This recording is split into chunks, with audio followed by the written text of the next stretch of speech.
Hello, history seekers. Welcome back to Ancient Insights. Let's dive into Adolf Hitler's life story in today's exciting video together. Don't forget to like, subscribe, and hit that notification bell for more awesome updates. Let's get started. Let's start with Adolf Hitler's life. Adolf Hitler, born in Austria in 1889, became the German dictator, leading the Nazi Party and playing a crucial role in World War II. Rising to power as Chancellor in 1933 and later consolidating control as Führer, Hitler's anti-Semitic and nationalist beliefs laid the foundation for the Holocaust. This video explores key aspects of his life, rise to power, and the profound impact of his leadership on global history. World War I devastated Germany, leading to economic collapse and political instability in the Weimar Republic. The harsh Treaty of Versailles imposed reparations, causing hyperinflation and soaring unemployment. Amid internal strife and extremist movements, including leftist and right-wing uprisings, the democratic Weimar Republic struggled to maintain stability. These conditions created a fertile ground for the rise of radical ideologies, paving the way for Adolf Hitler's ascent to power in 1933. Early life and rise to power of Adolf Hitler. Adolf Hitler's early life was marked by struggles and aspirations. Born in Austria in 1889, he had a challenging childhood, losing his father early and facing financial difficulties. Hitler harbored artistic ambitions and applied to the Vienna Academy of Fine Arts, but faced rejection twice. His time in Vienna exposed him to nationalist and anti-Semitic ideologies that would later shape his worldview and political career. The frustration from artistic failures and exposure to radical ideas played a role in Hitler's evolving beliefs, setting the stage for his entry into politics. Adolf Hitler's entry into politics began with his involvement in the German Workers' Party, DAP, in the early 1920s. Initially, he joined as a spy, but became captivated by the party's nationalist and anti-Semitic ideologies. Hitler's charisma and oratory skills propelled him into a leadership role. In 1920, the DAP transformed into the National Socialist German Workers' Party, NSDAP or Nazi Party, reflecting its broader appeal and adopting the swastika as its symbol. Hitler's influence grew, and by 1921, he became the party's undisputed leader, paving the way for the radical transformation of German politics. In 1923, Adolf Hitler and the Nazi Party attempted to seize power in Munich through the Beer Hall Putsch, a failed coup d'état. The plan was to overthrow the Weimar government, modeled after Mussolini's March on Rome. However, the coup quickly unraveled, resulting in violence and chaos.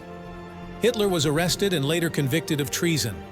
While serving a relatively lenient prison sentence, Hitler used the time to write his manifesto, Mein Kampf, outlining his political ideology and strategies for Germany's future. The failed Beer Hall Putsch and subsequent imprisonment marked a setback for Hitler, but also provided him with an opportunity to solidify his political vision and strategies for the future. Let's move on to Mein Kampf and its ideology. Adolf Hitler's book, Mein Kampf, written during his imprisonment after the failed Beer Hall Putsch, outlines his extremist ideology. Published in 1925, the book served as both a personal manifesto and a political blueprint for the Nazi Party. Mein Kampf espouses virulent anti-Semitism, advocating for the superiority of the Aryan race and blaming Jews for Germany's perceived ills. It also promotes aggressive territorial expansion, Lebensraum, denounces communism, and rejects the Treaty of Versailles. Hitler's ideologies outlined in Mein Kampf became foundational for the Nazi Party's policies and actions during his time in power. Mein Kampf, Adolf Hitler's manifesto, outlined several key ideological elements. 1. Anti-Semitism. Hitler's deep-seated hatred of Jews is a central theme. He blamed Jews for Germany's perceived problems and advocated for their marginalization and eventual extermination. 2. Aryan supremacy. Mein Kampf promoted the concept of Aryan racial superiority, asserting that the Aryan race was inherently superior to others. This racist ideology fueled the Nazi Party's discriminatory policies. 3. Lebensraum, living space.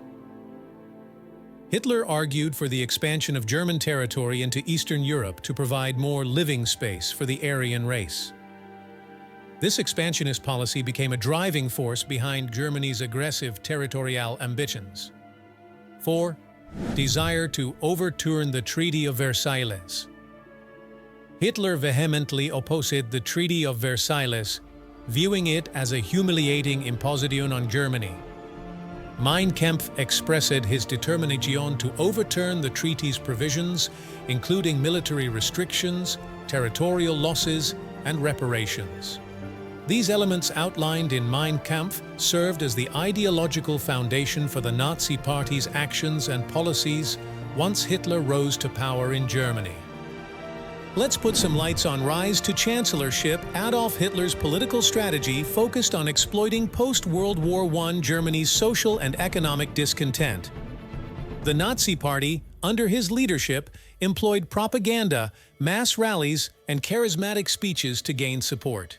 Hitler's appeal to nationalism, anti-Semitism, and a promise to restore Germany's greatness resonated with a disillusioned population.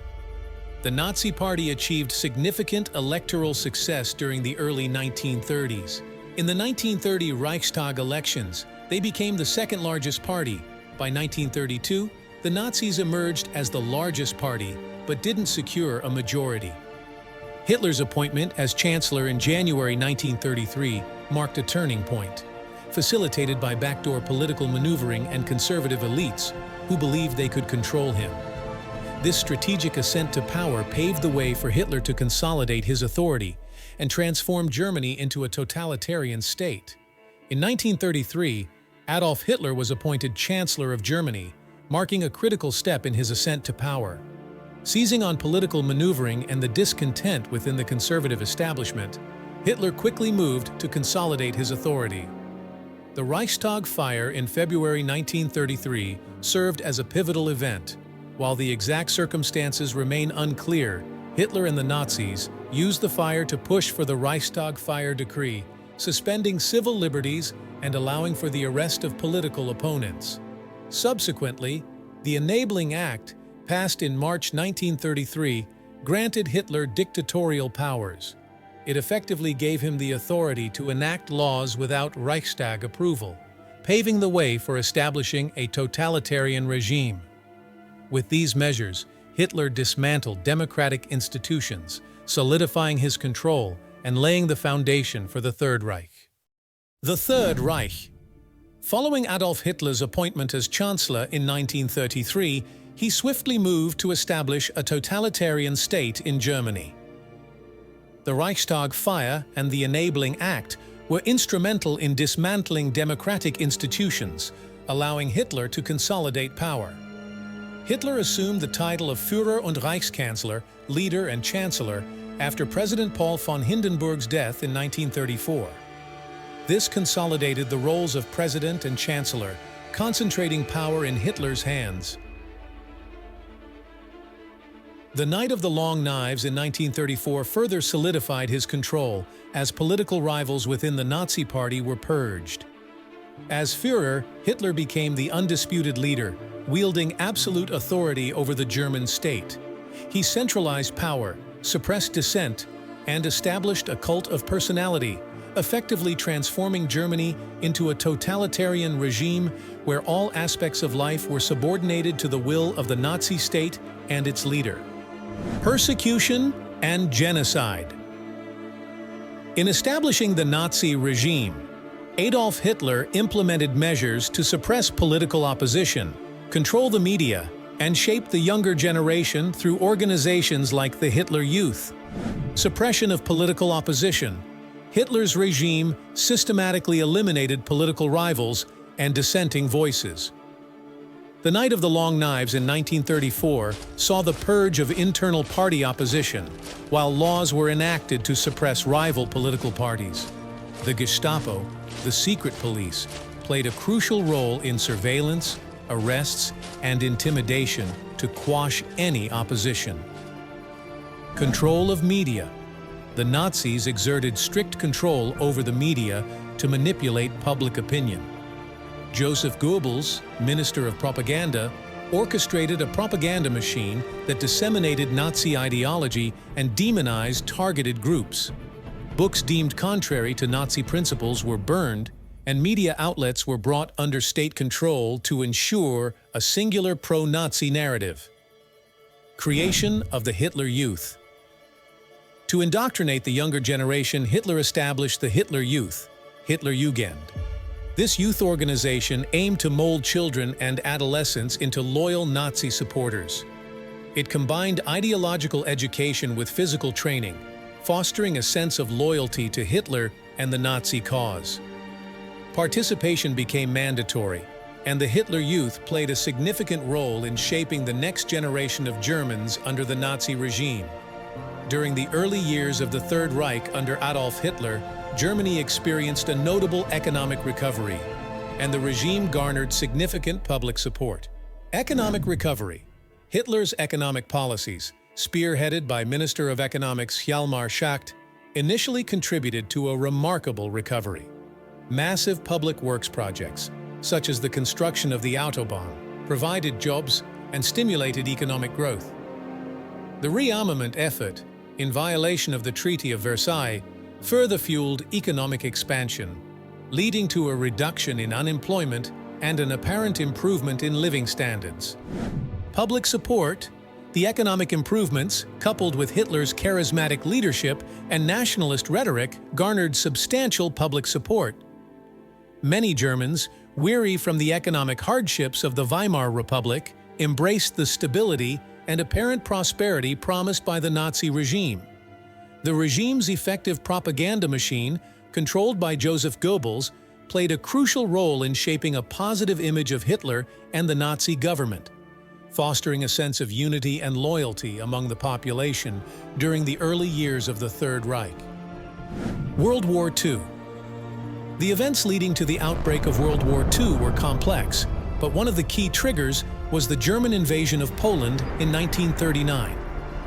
Here's a brief outline. 1. Treaty of Versailles. The harsh terms imposed on Germany by the Treaty of Versailles after World War I contributed to economic and political instability. 2. German aggression.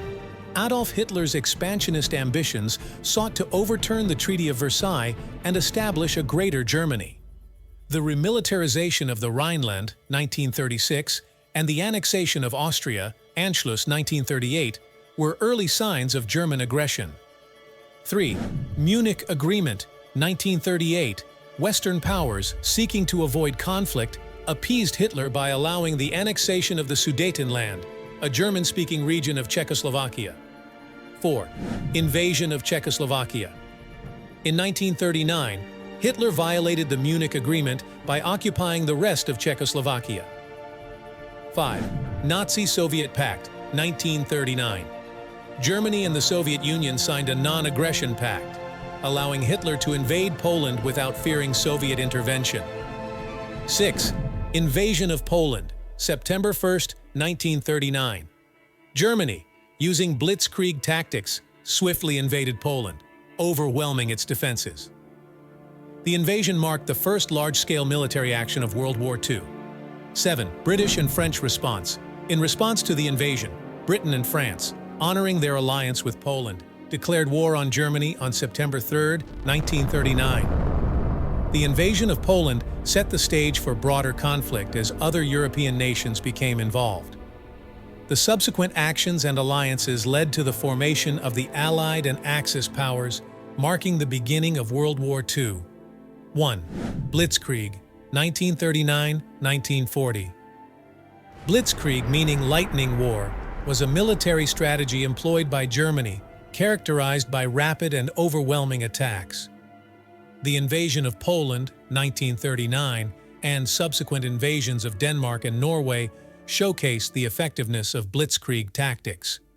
France fell in 1940 as German forces quickly advanced, leading to the evacuation of Allied troops from Dunkirk.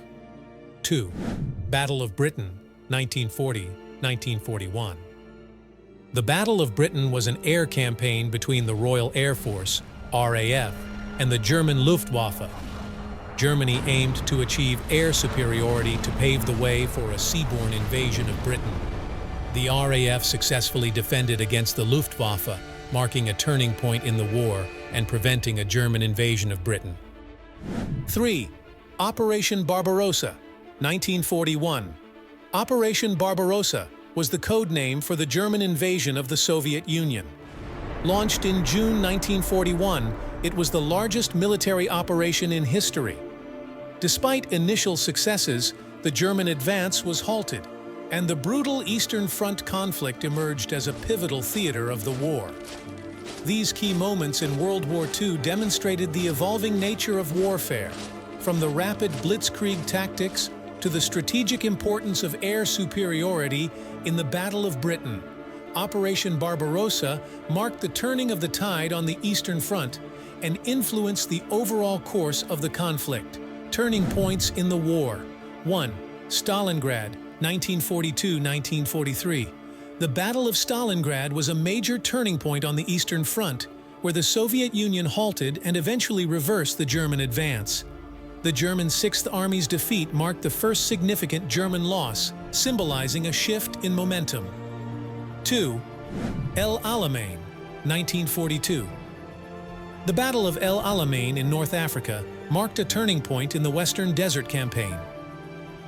British forces, led by General Montgomery, defeated the Axis powers, pushing them back and securing control of North Africa.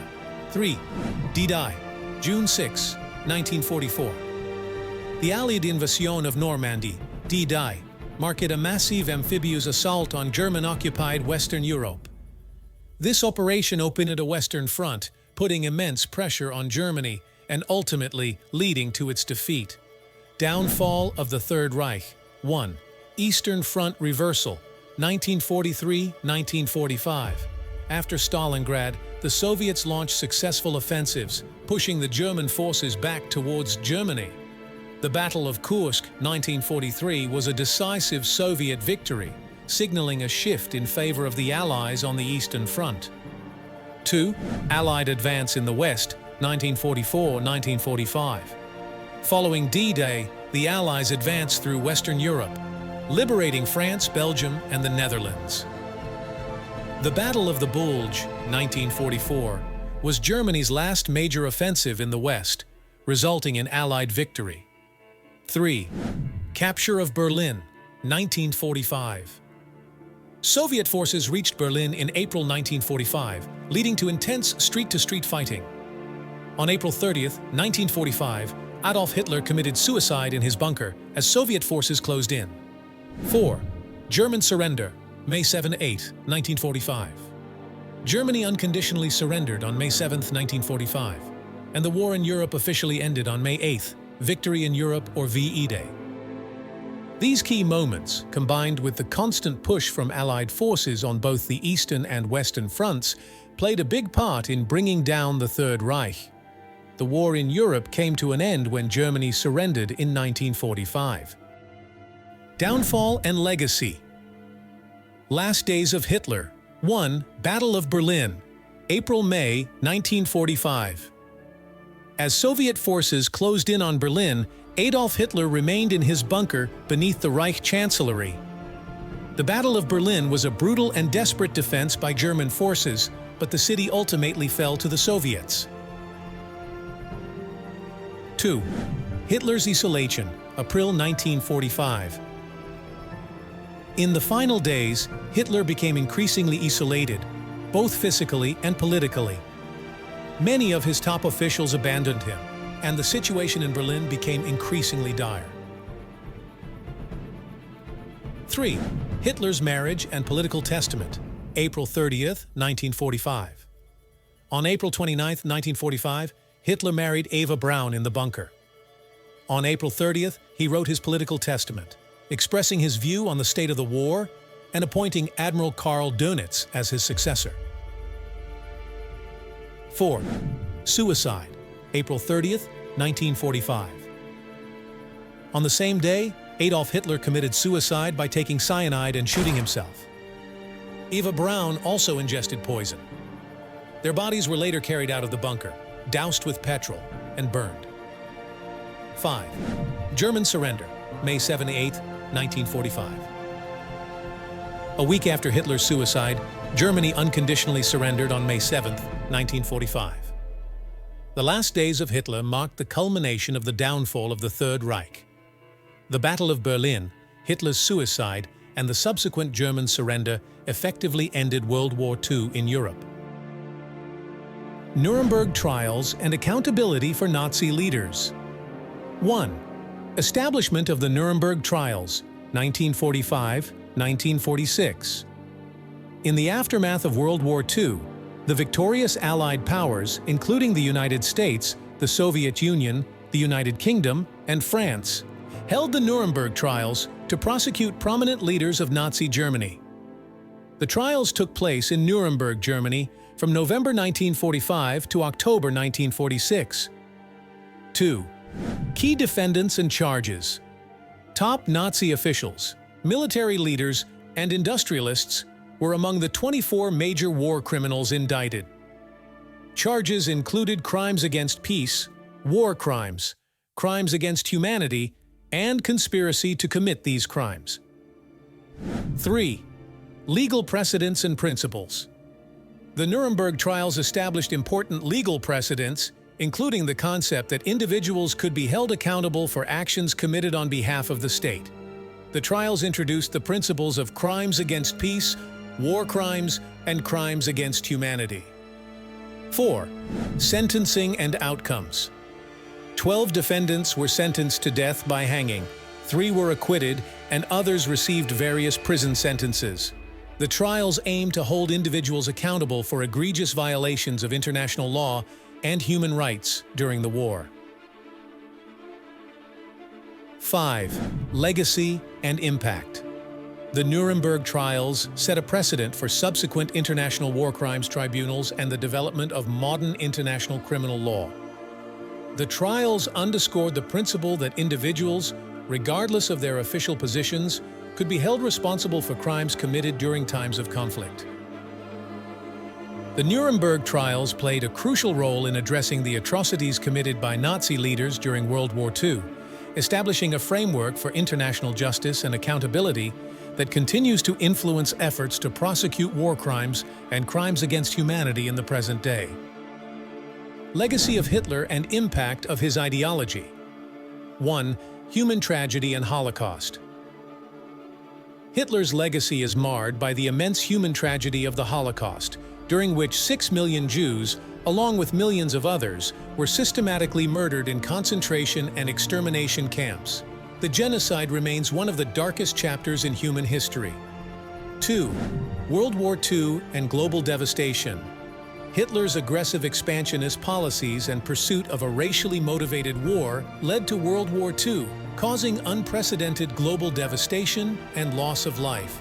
The war left lasting scars on countries, economies, and societies worldwide. 3. Ideological extremism.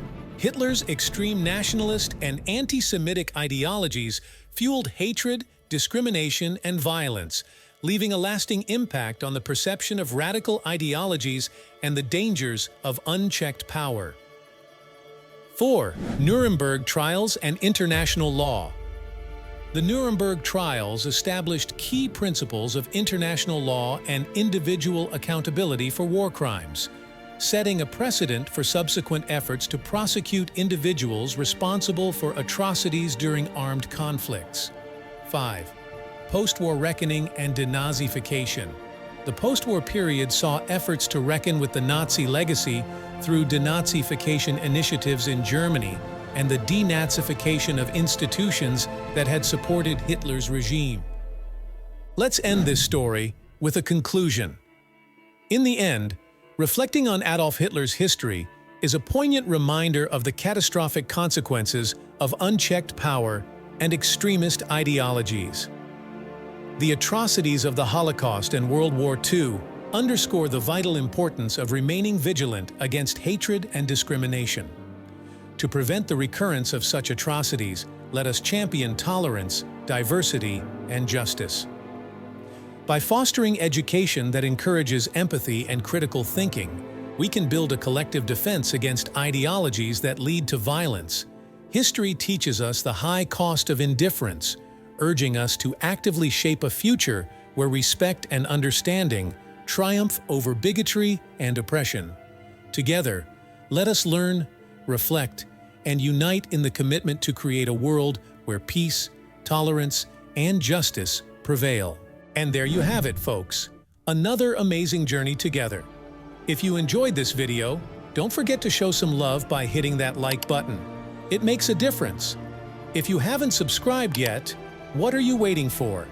Join our community by hitting that subscribe button and become a part of the Ancient Insights family. I love hearing from you, so drop your thoughts, questions, or video suggestions in the comments below. Your feedback is what keeps this channel going. Until next time, keep exploring, stay inspired, and never stop being awesome. Signing off from Ancient Insights. Take care.